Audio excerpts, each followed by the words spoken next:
पुराच्या पाण्यातून स्वतः तिथे जाऊन मी आलोय, तुम्ही अजिबात काळजी करू नका असं म्हणणाराच नेता महाराष्ट्राला हवाय आणि यापुढेही हवा असेल. असेच सर्वसामान्यांचे माननीय श्री एकनाथरावजी शिंदे यांचं आगमन पुढच्या काही क्षणात इथे होतं. मंडळी, शिवसेना फक्त नेतृत्व देत नाही, ती विचारांचा वारसा देते. हिंदू हृदय सम्राट बाळासाहेबांनी ज्या विचारांचं आपल्यामध्ये बीज रोवलंय, ज्या तत्वांनी शिवसेनेनं आपल्यावर संस्कार केले, त्या विचारांना, संस्कारांना नव्या दमाच्या तरुण नेतृत्वाची जोड मिळालेली आहे. ते तरुण नेतृत्व वडिलांच्या पायावर पाऊल टाकून स्वतःचं वेगळेपण सुद्धा सिद्ध करत आहे. धर्मवीरांबद्दलची अपार निष्ठा आणि वडिलांकडून मिळालेला जाज्वल्य वारसा आजच्या पिढीत रुजवणारा दमदार चेहरा म्हणजे खासदार डॉक्टर श्रीकांतजी शिंदे. राजा का बेटा राजा नहीं बनेगा, राजा वही बनेगा जो काम करेगा, असं खणकावून सांगणारे आणि केंद्रीय मंत्रीपदाची संधी असतानाही आपल्या वरिष्ठ सहकाऱ्यांची नावं पुढे करणारे डॉक्टर श्रीकांतजी शिंदे. जागतिक स्तरावरती भारताची बाजू मांडणाऱ्या शिष्टमंडळाचं नेतृत्व करण्यासाठी माननीय पंतप्रधान श्री नरेंद्र मोदीजींनी दाखवलेल्या विश्वासाचा चेहरा खासदार डॉक्टर श्रीकांतजी शिंदे. महाराष्ट्राचं नाव ज्यांनी जगाच्या कानाकोपऱ्यात गाजवलं, शिवसेनेचा झेंडा अटकेपार रोवला, आंतरराष्ट्रीय स्तरावर भारताचा बुलंद आवाज बनवून त्यांनी पाकिस्तानचा दहशतवादी चेहरा जगासमोर मांडला.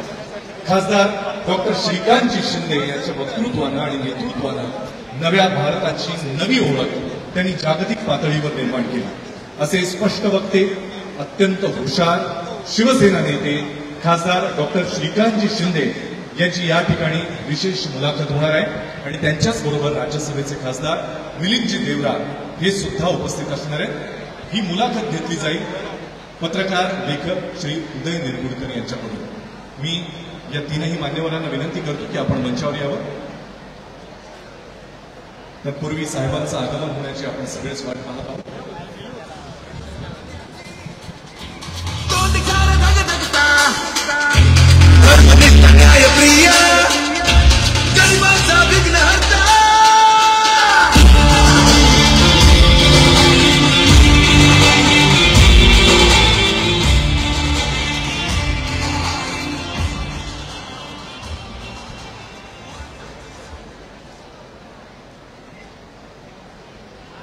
शिवसेनेचं तरुण तडफदार नेतृत्व खासदार डॉक्टर श्रीकांतजी शिंदे आणि त्यांच्याच बरोबर राज्यसभा खासदार मिलिंदजी देवरा यांचे विचार, यांचे अनुभव आपण थोड्याच वेळात ऐकणार आहोत. श्री उदय निरगुडकर त्यांना बोलता करणार आहेत. तत्पूर्वी आपण सगळेच आतुरतेनं शिंदे साहेबांची वाट पाहतोय, ज्यांचं काही क्षणात या भव्य मंचावर आगमन होत आहे. आपल्या सगळ्यांच्या उपस्थितीमध्ये शिवसेनेचा हा वर्धापन दिन आपण सगळेच आनंदाने साजरा करतो.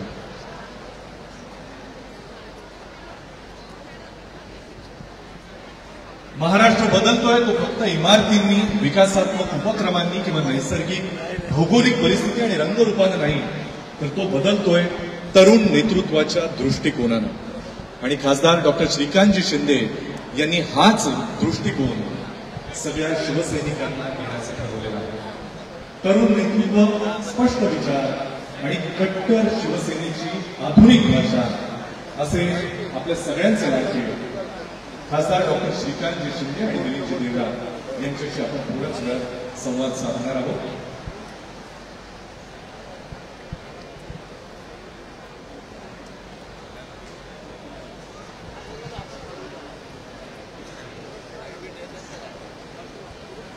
शिवसेनेच्या भगव्याखाली आज हजारोंच्या संख्येनं शिवसैनिक इथे जमलेले आहेत. शिवसेनेची परंपरा, शिवसेनेचा इतिहास जपण्यासाठी. कारण शिवसेना ही केवळ एका पक्षाची ओळख नाही आहे. महाराष्ट्राच्या मातीचा मान आहे शिवसेना. महाराष्ट्राच्या भूमीचा स्वाभिमान आहे शिवसेना. सह्याद्रीच्या दऱ्याखोऱ्यातील मराठी गान आहे शिवसेना आणि मराठी माणसांचा प्राण आहे शिवसेना. अशा या शिवसेनेच्या 59व्या वर्धापन दिनाच्या या ऐतिहासिक सोहळ्यामध्ये आपल्या सगळ्यांचं स्वागत. मगाशीच उल्लेख केल्याप्रमाणे आज शिवसैनिकांच्या उत्साहानं नियोजन थोडंसं गडबडलं तर त्यामध्ये आश्चर्य वाटायला नको. कारण फक्त खालच्या भागाचं नियोजन केलेलं होतं पण तब्बल 20,000च्या वर कट्टर शिवसैनिक महाराष्ट्राच्या कानाकोपऱ्यातून प्रचंड उत्साहानं, प्रेमानं आणि निष्ठेनं इथे उपस्थित आहेत आपल्या शिवसेनेचा 59वा वर्धापन दिन साजरा करण्यासाठी. आपल्या सगळ्यांसाठी एकदा जोरदार टाळ्या झाल्या पाहिजेत. आपली हीच ताकद, आपली हीच निष्ठा, आपलं हेच प्रेम महाराष्ट्राला कायम दिसत आलेलं आहे.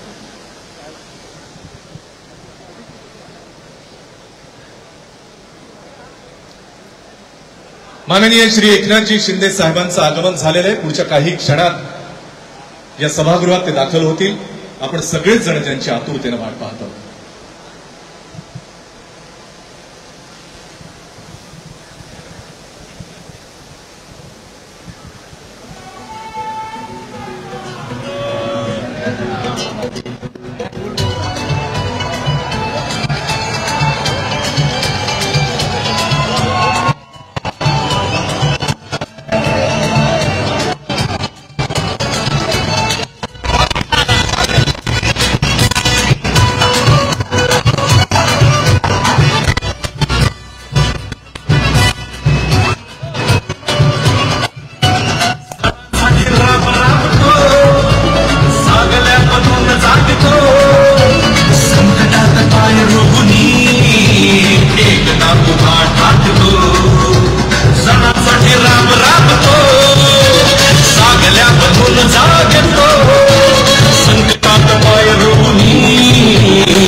मंचावर येऊन शिवछत्रपतींच्या प्रतिमेला, बाळासाहेबांच्या प्रतिमेला आणि धर्मवीर आनंद दिघे साहेबांच्या प्रतिमेला पुष्पहार अर्पण करावा अशी मी त्यांना विनंती करतो. एकदा जोरदार टाळ्या झाल्या पाहिजेत माननीय श्री एकनाथरावजी शिंदे साहेबांसाठी.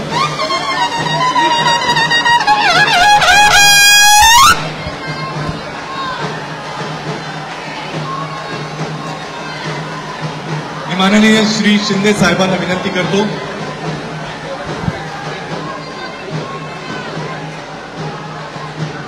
की त्यांनी शिवप्रतिमेला पुष्पहार अर्पण करण्यासाठी, बाळासाहेबांच्या प्रतिमेला पुष्पहार अर्पण करण्यासाठी आणि धर्मवीर दिघे साहेबांच्या प्रतिमेला पुष्पहार अर्पण करण्यासाठी कृपया मंचावर यावं. त्यांच्याचबरोबर माननीय गजाननराव आणि माननीय अडसूळ साहेब.